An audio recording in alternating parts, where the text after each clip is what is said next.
Hola amigos del Juan de Mariana. Desde el Juan de Mariana, como sabéis, estamos intentando crear contenido de calidad para informar sobre lo que está ocurriendo, no solo en nuestro país, sino también en otras partes del mundo. Y es por eso que yo os traigo una entrevista más en cuarentena, en este caso con Mira Mirosevic. Hola Mira, ¿cómo estás? Hola, buenos días. Estoy bien y espero que todos nuestros oyentes virtuales están bien y sus familiares, o por lo menos les deseo esto. Muchísimas gracias. Como te comentaba antes de conectarnos, me gustaría pedirte que te introdujeses tú misma, que te presentases a nuestros oyentes. Bueno, mi nombre es Mira Milosevic, he nacido en antigua Yugoslavia, hoy es Serbia, he nacido en Belgrado, he venido a España en 1996, he publicado 3 libros en España, 2 sobre la antigua Yugoslavia y las guerras de la antigua Yugoslavia, y el último libro es sobre la Revolución Rusa, la breve historia de la Revolución Rusa, que se publicó en 2017 con el aniversario de 100 aniversario de la Revolución Rusa. Me considero sobre todo escritora, todo lo que hago de más es para ganar dinero y sobrevivir, y lo demás, pues bueno, soy profesora del Instituto de Empresa, donde doy una asignatura que se llama la Foreign Policy of Russia, la política exterior Rusia. Soy experta, o bueno, trabajo sobre todo en los temas de los Balcanes, de Europa del Este y de Rusia, por mi cercanía geográfica, por nacimiento y bueno, por una cultura cercana. Colaboro con FAES y bueno, escribo en los periódicos y procuro, como he dicho, soy escritora, pero procuro ganarme la vida con análisis de política internacional y sobre todo respecto a la que se refiere a la Europa del Este y Rusia.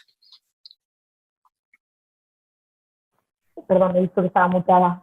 Precisamente queríamos charlar contigo sobre esa parte del mundo que normalmente en el Juan de Mariana pues no solemos tocar tanto y que la verdad que en un contexto como el actual sobre todo es bien interesante.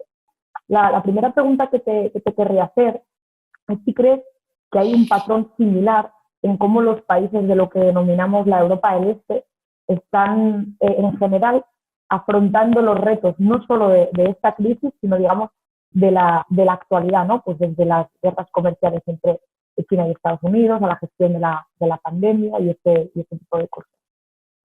Bueno, yo creo que primero tenemos que aclarar el término, el concepto de Europa del Este, porque esto de geografía siempre uno tiene dudas que entra y no entra.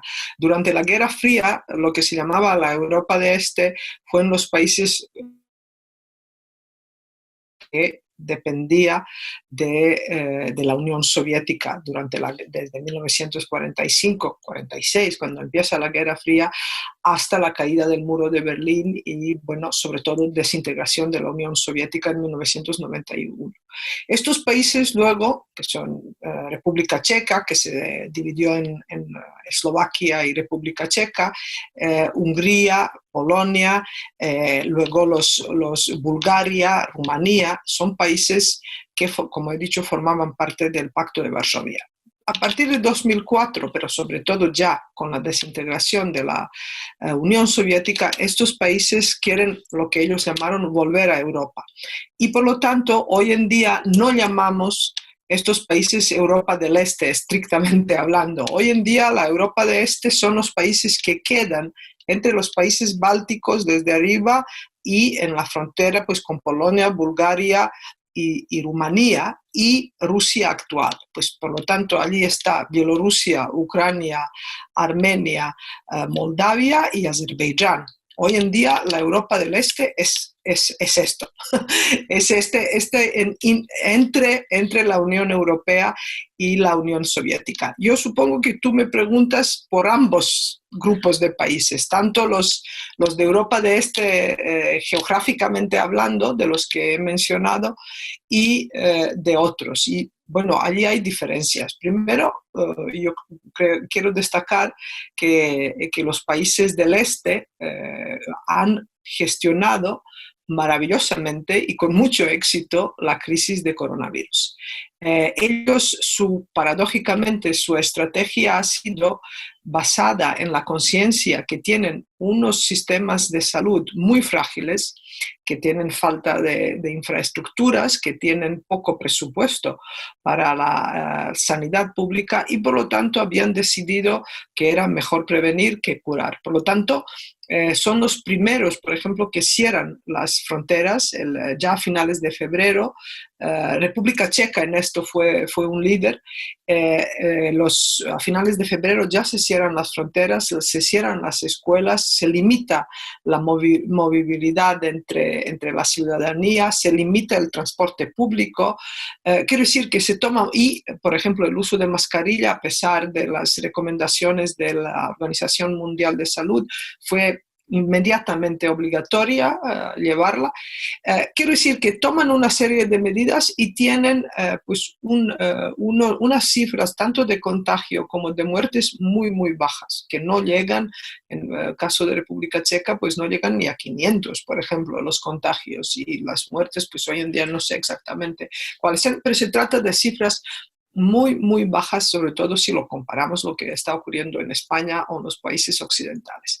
Por lo tanto, yo creo que en primer lugar hay que destacar que estos países, aunque no tienen recursos, realmente han gestionado muy bien la crisis de coronavirus. También hay que decir que países como Polonia o Hungría han aprovechado la crisis de coronavirus para introducir algunas medidas aún más, digamos, el giro es hacia autoritarismo, ya es conocido, se habla mucho en la Unión Europea sobre él, y la crisis del coronavirus pues, fue aprovechada para introducir o fortalecer, digamos, esta tendencia.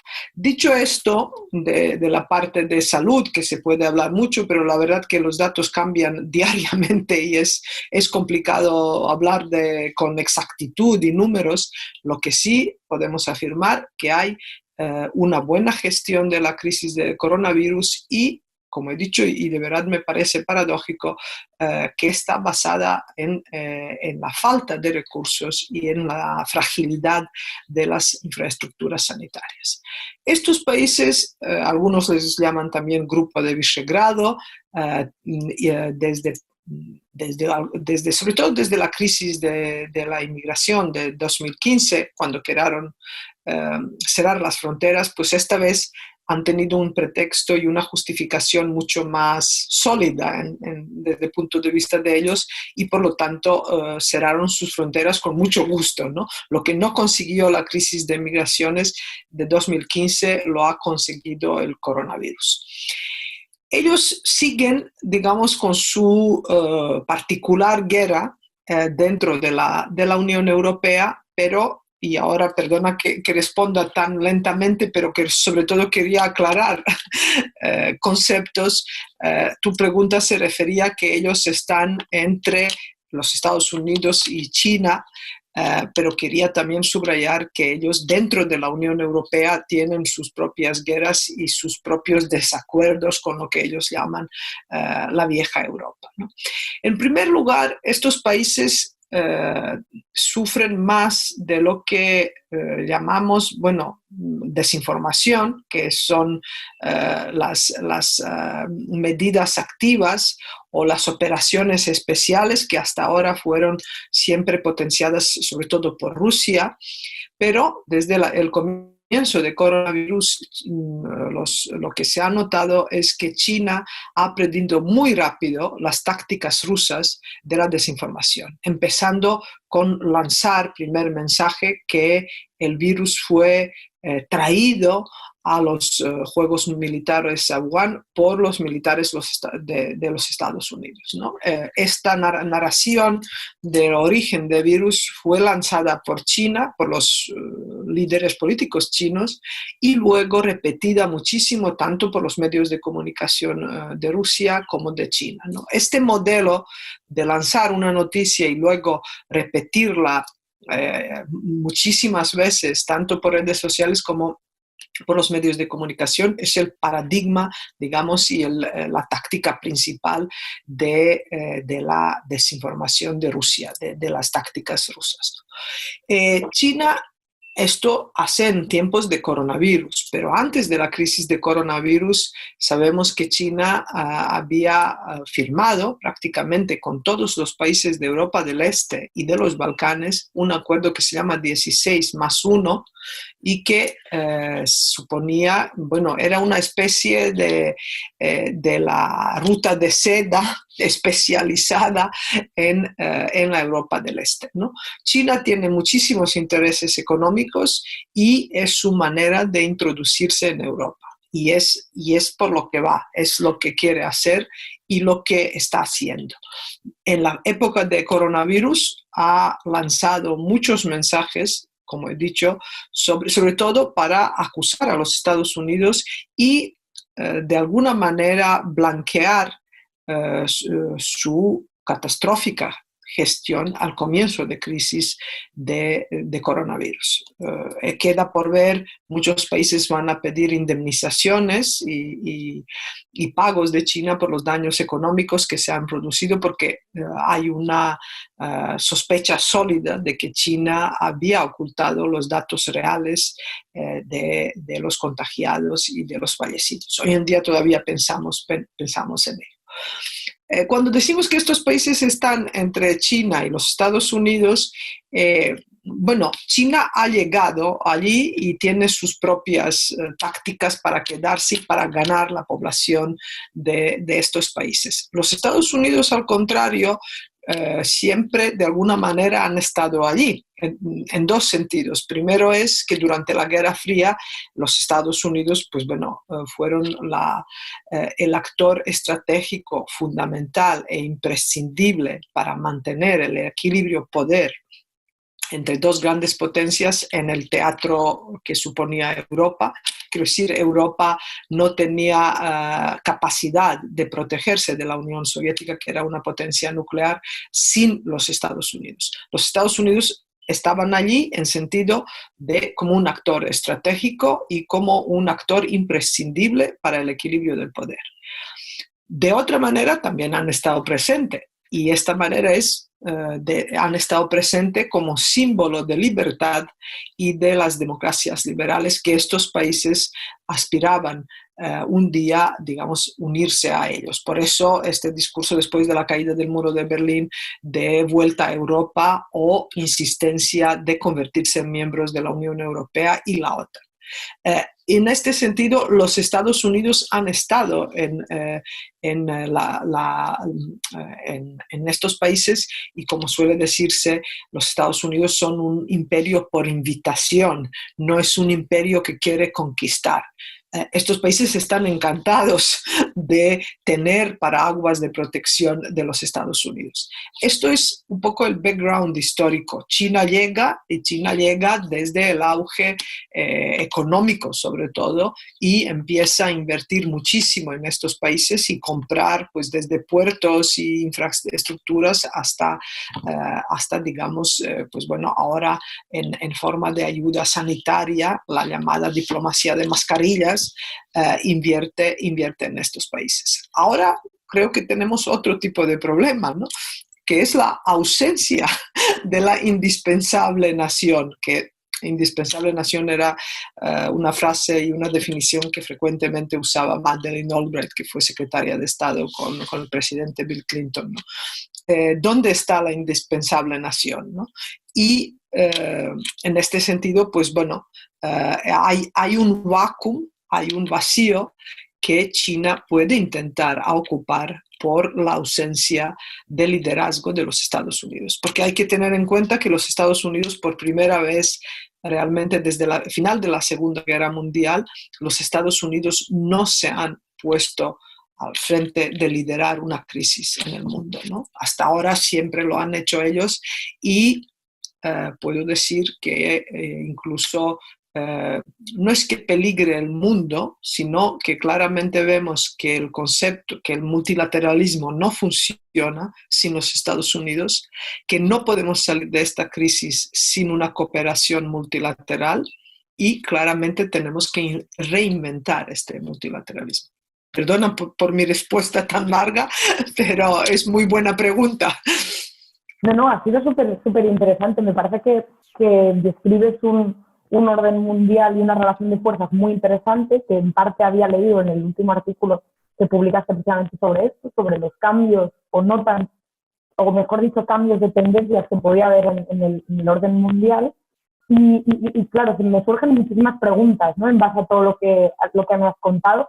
La primera de ellas es que efectivamente cuando tú comentabas al principio esas diferencias, ¿no? Entre lo que tenemos por Europa del Este, o lo que podríamos llamar más bien Europa Central, precisamente yo sí iba a esa diferenciación, ¿no? Yo sí me refería a Europa del Este, pues más como Rusia, Bielorrusia, países como Moldavia incluso, y mi pregunta era, ahí tengo dos preguntas, mi pregunta es, si hay, tú hablabas, ¿no? De, por ejemplo, el modelo de República Checa, que efectivamente pues fue un modelo que se anticipó muchísimo, precisamente probablemente por la debilidad del sistema sanitario y demás.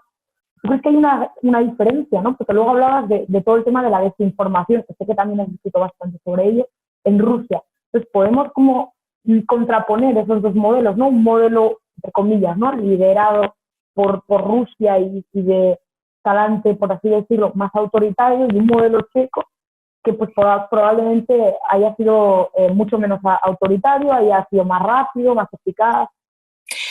La verdad que es difícil, hablando de coronavirus, de la crisis de coronavirus, es difícil de dividir países, sobre todo los países antes de la crisis de coronavirus. Sabemos que China y Rusia son autocracias, que son países autoritarios que no son democráticos, ¿no? Pero a la hora de gestión de la crisis de coronavirus, China, sobre todo China, ha intentado presentarse como país que, bueno, que intentó olvidar, que intentó que olvidemos nosotros sus errores principales en el comienzo de la crisis, y luego vender la imagen del país muy eficaz en todos los sentidos, tanto sanitario como económico, la apertura, como la ayuda humanitaria a otros países, ¿no? Para decir que realmente las democracias han fracasado.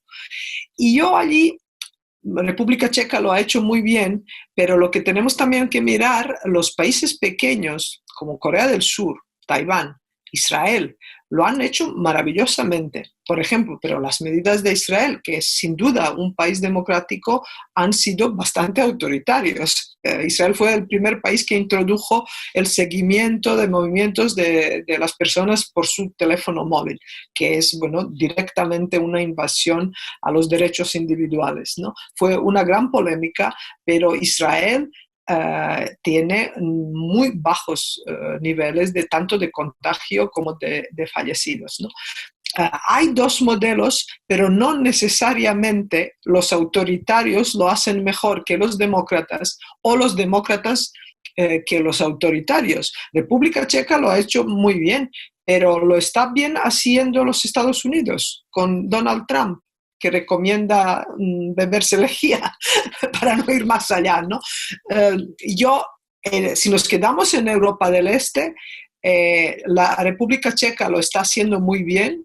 Lo que se refiere a Rusia todavía no lo sabemos, y curiosamente Rusia, que es un país autoritario, no tomó medidas autoritarias. Rusia no proclamó estado de emergencia. Nosotros somos país en España, miembros de la Unión Europea, y tenemos estado de emergencia ya un buen rato. En Rusia no hay estado de emergencia. La paradoja es que esperamos que un régimen autoritario aún más se convierte autoritario, que ha sido caso de Hungría y Polonia, bueno, que giran hacia ello, y Rusia por ahora se mantiene, digamos, por ahora, pero hay que decir que también la crisis en Rusia ha empezado más tarde, entonces todavía no se ha llegado al famoso pico, ni el intento de bajar la curva, etcétera. Lo que sí está haciendo Rusia, está construyendo 16 hospitales, 16, en diferentes, bueno, Rusia es enorme, así que en diferentes regiones. Por lo tanto, podemos dividir países, por supuesto, porque ya antes de la crisis estaban divididos, pero no está tan claro cuál es la ventaja, clara ventaja, ¿no? Porque parece, Irán es un país autocrático y lo ha hecho muy, muy mal, muy mal. China es un país autoritario y ahora mismo no lo está haciendo mal, al revés, intenta ponerlo como paradigma de éxito total en gestión del coronavirus. No, totalmente, es muy interesante que como a veces nos dejamos llevar por los sesgos a la hora de interpretar como las medidas que toma cada país, ¿no? La verdad que es súper interesante. Hablando de Rusia, y como tú comentabas, que probablemente la crisis en Rusia no esté en un periodo demasiado avanzado como también para poder sacar ciertas conclusiones, me gustaría saber dos cosas. Una es cómo se desarrollan las campañas de desinformación en Rusia y precisamente, pues quizás este carácter menos autoritario de las medidas que están tomando, pues puede ser producto de una serie de campaña de lavado de cara, o si no tiene nada que ver y es simplemente una voluntad genuina, ¿no? de llevar a cabo una lucha contra el virus de una forma menos autoritaria. Y por otro lado, si crees que esta situación de crisis, sobre todo en esa parte del mundo, puede abrir la puerta a que haya una mayor intervención exterior en Rusia, ¿no? Pues como la que estábamos viendo recientemente en los últimos meses en Ucrania o en Georgia. Bueno, vamos por orden. Primero, muy, muy brevemente, ¿qué es la desinformación? Porque desinformación no es solo la falsa noticia, no es bulo, lo que llamamos en España bulo, porque un bulo puede ser, perdona por el ejemplo, pero que Isabel Preisler se va a casar con Mario Vargas Llosa. Esto puede ser un bulo. Detrás de esta noticia falsa no hay un objetivo político, no hay una estrategia de confundir al adversario, de confundir un grupo de personas. En caso de desinformaciones, se trata de noticia falsa o medio verdadera, muchas veces es media verdad, con una intención de engañar y de confundir.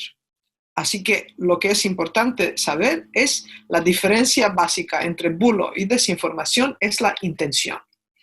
Por lo tanto, Rusia, prácticamente desde la Revolución Rusa, pero sobre todo desde la época de la Unión Soviética, tiene desinformación como un instrumento de operación especial para conseguir un objetivo político. Normalmente es o confundir al adversario o desacreditarlo de alguna manera, de poner dudas en su credibilidad, en su éxito, en sus gestiones, lo que sea. Entonces, Rusia desde la Unión Soviética ha usado este instrumento y hemos visto que, desde 2008, sobre todo, desde la guerra de Georgia, Rusia ha empezado de nuevo a usar desinformación como un instrumento se dice de la guerra híbrida, yo diría de las operaciones especiales. Y hay tres tipos básicos de la desinformación rusa. Hablamos de la rusa. Una es doméstica para su propia población, otra es para el espacio postsoviético, las exrepúblicas de la Unión Soviética, y la tercera es para el occidente, para los países occidentales. Aunque la metodología, digamos, la táctica es la misma, son diferentes tipos de desinformación. Yo no voy ahora a entrar en todo, ¿no? Pero tú me has preguntado de la desinformación dentro de Rusia. Dentro de Rusia ha sido una desinformación primero cuando empezó la crisis de coronavirus. Primero se siguió la narración de China de que fue un virus introducido por los soldados de los Estados Unidos, por los militares de los Estados Unidos, y luego Rusia ha empezado su clásica desinformación sobre la Unión Europea, que está al borde de colapso y de la, desunión total. Esta historia, este mensaje de que la Unión Europea se hunde y los Estados Unidos y la OTAN prácticamente es de la época soviética, solo cambia un poquito de contexto, pero el mensaje siempre es el mismo, ¿no? Esto se habló ahora en contexto de coronavirus, que coronavirus es una trampa existencial para la Unión Europea y que esta va a desaparecer. Pero cuando empezó el contagio en Rusia, los rusos empezaron a ver a la Unión Europea, al Occidente en general, como un espejo. Todo lo que había ocurrido en Europa empezaba a ocurrir en Rusia. Previamente he dicho que en Rusia todavía no se ha llegado al pico, pues están todavía en ello y está ocurriendo todo lo que ha ocurrido en Occidente. Entonces, esta parte de reírse de los europeos porque en pánico compraban el papel higiénico ha bajado muchísimo de tono porque los rusos lo hicieron lo mismo cuando cuando empezaron los contagios masivos allí.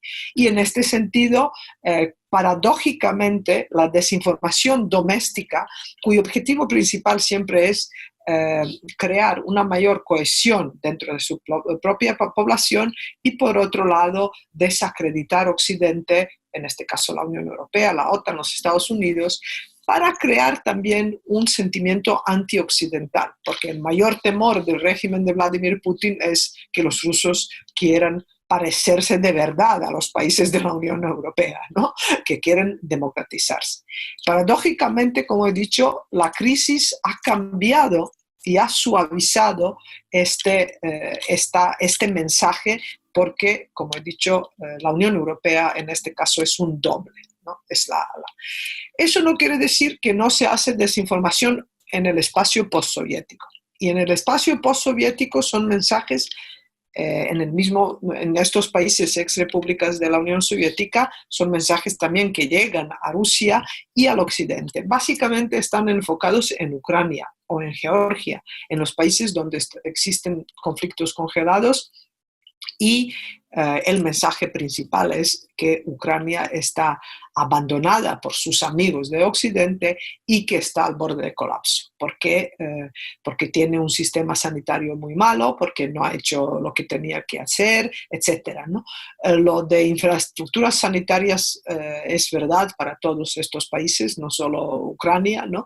Pero Ucrania no ha sido abandonada por Occidente. Quiero decir que la situación es la misma que antes de la crisis. Y la tercera pregunta era si esto puede, si he entendido bien, si coronavirus va a cambiar política exterior en el espacio postsoviético debido a la crisis de coronavirus. Yo creo que no lo va a cambiar. Rusia, bueno, hay casos, no se sabe cuántos, pero hay casos de contagio de coronavirus en el ejército y marina de Rusia, pero quiero decir, estoy segura de que Rusia está en mayor alerta con el personal que no está contagiado, porque tiene un ejército de 1 millón de personas en activo, y en este sentido Rusia no va a retirarse de Crimea o dejar de prestar apoyo económico, político y militar a los rebeldes prorrusos en sureste de Ucrania, en la región de Donetsk, ¿no? Por ahora no sabemos cómo va a ocurrir, pero en cualquier caso, por ejemplo, Fondo Monetario Internacional prevé para España una caída del PIB de alrededor de 10%, para Rusia prevé una caída de 5,5%. Rusia es un país que tiene reservas en oro, mayores del mundo, y ayer el portavoz del gobierno ha dicho que hasta 2024 pueden sobrevivir con estas reservas. Quiero decir que no necesitan pedir ningún rescate, no se van a endeudar, lo que es todo contrario, por ejemplo, en caso de España o Italia. Por lo tanto, yo creo que la política exterior de Rusia no va a cambiar y que Rusia intentará mantener lo que ella llama sus zonas de interés especial o lo que nosotros llamamos sus zonas de influencia. Claro. Comentabas en un momento en la entrevista que te sorprendía, y además también te lo leí en un artículo, que te sorprendía la construcción de ciertos hospitales en Rusia, ¿no? Porque decías que, hombre, que si los números no son tan altos como lo ha podido ser y lo puede ser en España, que no entendías mucho a qué se debía eso. Entonces, mi pregunta es si crees que eso puede estar relacionado con esa campaña de desinformación, con que haya un ocultamiento de datos, como parece que puede ser el caso de China, o si en cambio es únicamente una estrategia de prevención, ¿no? Y previsión para lo que pueda llegar, como tú decías, emulando a otros países de Europa para que no les pille el toro, digamos. Yo creo que se trata de ambas cosas que has mencionado. Yo creo, se sospecha de manera sólida que Rusia, tanto Rusia como China, que están ocultando los datos de números de contagiados y fallecidos. Pero también hay que tener en cuenta que Rusia, por ejemplo, ha hecho tests masivos en el ejército, pero no ha hecho test masivos para el resto de población. Por lo tanto, puede haber de verdad muchos casos sintomáticos que no tienen síntomas y que no se sabe. Desde el comienzo de crisis de coronavirus en España se habló que hay muchísimos más, tanto contagiados como fallecidos, porque son épocas con tantos números de contagiados que no se hace bien la contabilidad, desgraciadamente, ¿no?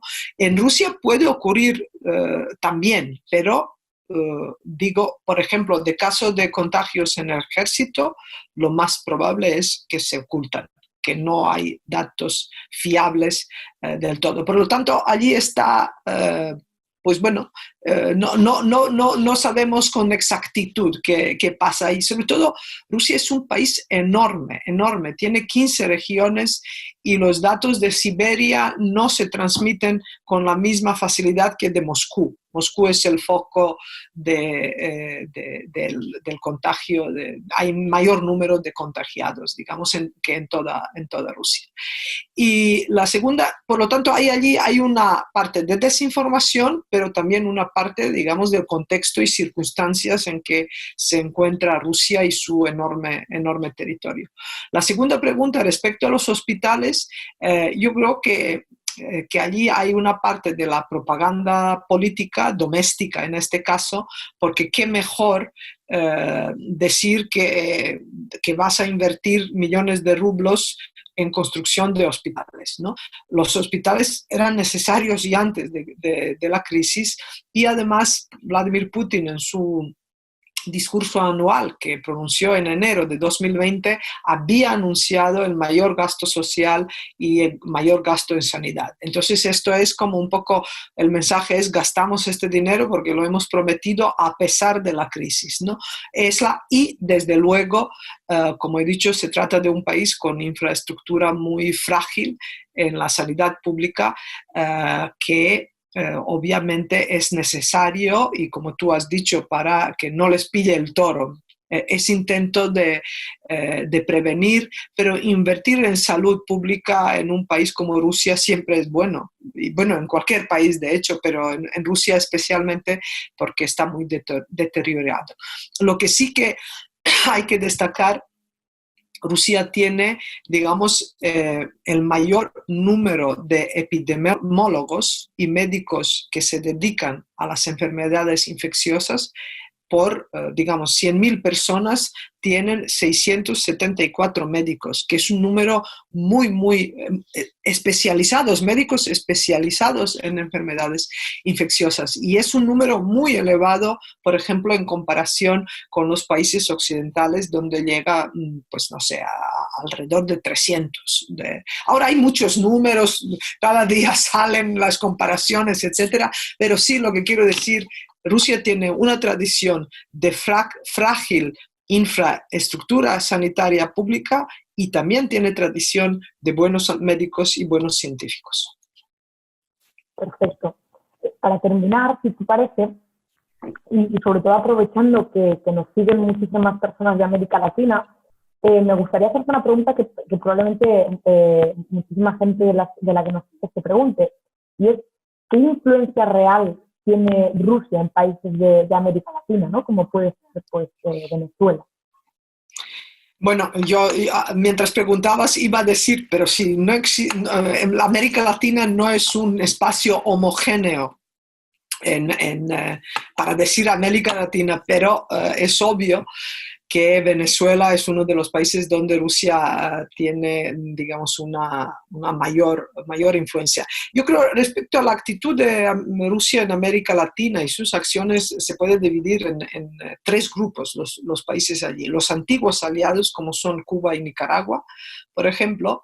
Luego vienen los países como ahora recientemente, porque Venezuela no fue el aliado de Rusia durante la Guerra Fría, pero sí que es ahora mismo el país de mayor importancia estratégica para Rusia, en el sentido de que Rusia está mimetizando las acciones de los Estados Unidos en el patio trasero de Rusia. Me refiero a la Europa del Este, como es Georgia o Ucrania, y lo que Rusia hace con Venezuela, Cuba también, pero sobre todo Venezuela, es imitar este comportamiento y decir: yo estoy aquí también en tu patio trasero. Si tú me fastidias a mí en mi región y en mis especiales zonas de interés, pues yo también estoy allí. Y luego vienen los países que tienen donde Rusia tiene un enorme interés económico.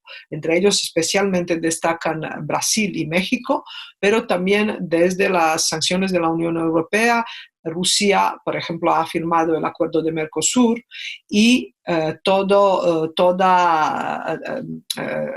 lo que se ha parado de importación de fruta, verdura, carne de los países de la Unión Europea, ahora Rusia importa de Uruguay, de Argentina, de Brasil, etc. Y eso creo que va para largo. En este sentido, estos países también están hambrientos de abrir sus relaciones bilaterales con otros países, no solo con la Unión Europea o los Estados Unidos, y en este sentido, pues bueno, hay un interés mutuo y el interés económico sobre todo prevalece por encima de otros. Entonces, allí están los antiguos aliados que Rusia, por supuesto, mantiene todavía contactos con ellos, pero los países donde tiene interés económico creo que en este momento son los más importantes, ¿no? Venezuela va por parte a otra, digamos, es un caso muy específico y primero porque es un país con enormes recursos naturales, tiene reservas de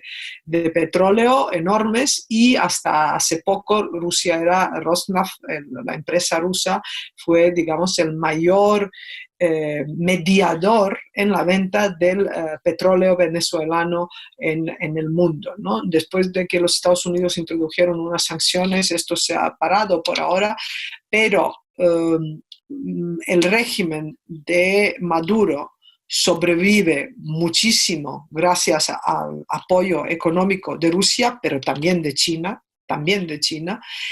pero China no es tan aventurera en este caso y no se arriesga tanto, porque China sí invierte dinero. Venezuela tiene una enorme deuda con China, pero no tiene ese tipo de acuerdos tanto como Rusia, en que, por ejemplo, la mayor empresa de petróleo venezolana, prácticamente el 50% de su capital, está, digamos, bloqueado por Rusia en el caso de que Venezuela no pague su deuda.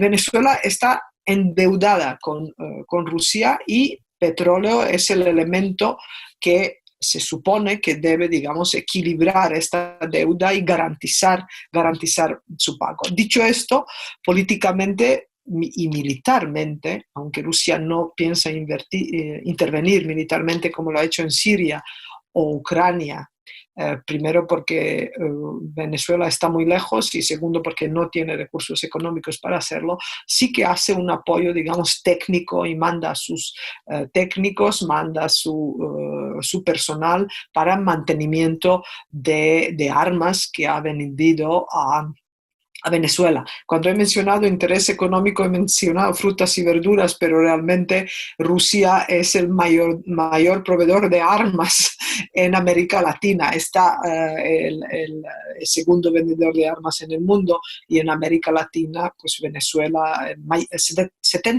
3% de toda venta de armas de Rusia va a Venezuela. Es un país que depende de Rusia.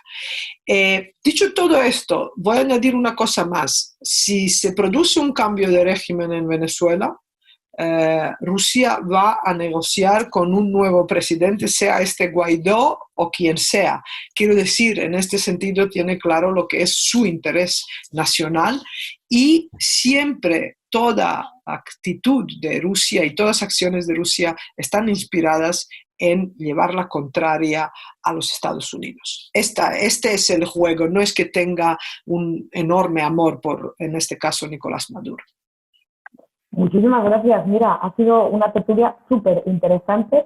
Yo creo que nos ha situado en el mundo un poquito más de lo que estábamos y solo me queda darte las gracias de nuevo por aceptar la invitación y animar a nuestros oyentes a que te sigan en tus redes sociales, que lean los artículos que escribes recientemente uno en Science muy interesante sobre el orden mundial y que se suscriban a nuestro canal también. Vale, muchísimas gracias por la invitación. Ha sido un placer salir al mundo un poco, aunque sea virtualmente, y que os vaya bien y cuidaos mucho, todos. Y buenos días.